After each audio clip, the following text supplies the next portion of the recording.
Hey guys, it's Barrett with the Gimme Camper. Have you replaced your RV mattress and now having a hard time getting that bed up to get down to your storage?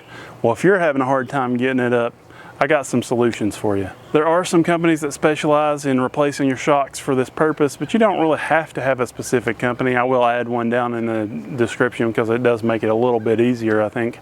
But all you really have to know is a few simple things, and we're going to go over that today.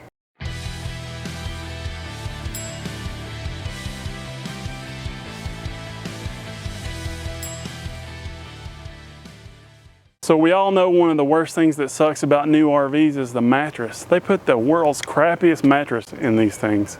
So one of the first things that most people usually do is either upgrade the mattress or at least buy a topper.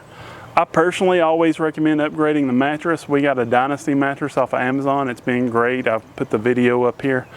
But if you do the topper version, then you're going to spend enough money if you get a decent one to get halfway to a new mattress or better, and you're still not going to be happy with it.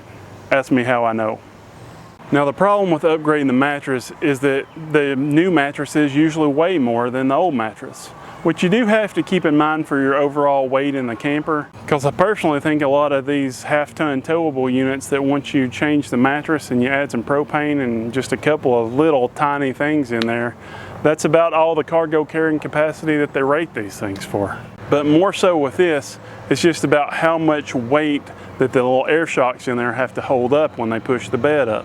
All it takes is popping the clips out on each end of the air shock, putting some stronger ones on there. So all you have to do to know this, for the most part, is measure the distance from the midpoint of the opening on the ball on one side to the midpoint of the opening on the ball on the other side with it fully extended, and then know how many foot-pounds that it's rated for.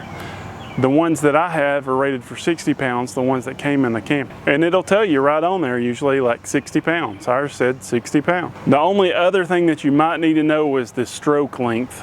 But any of these measurements that you really want to know, you can get the part number right off of that old shock. You can go over to Google, you can put that in, and it's going to give you all the details of all the different measurements for that shock.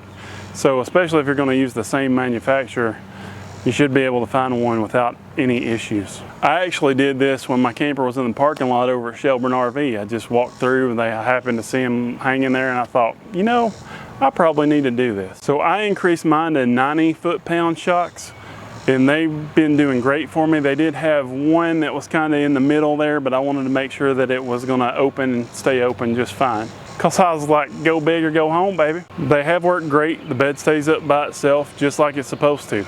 Now that I'm able to get it up again, let's talk about the problems that this can cause though.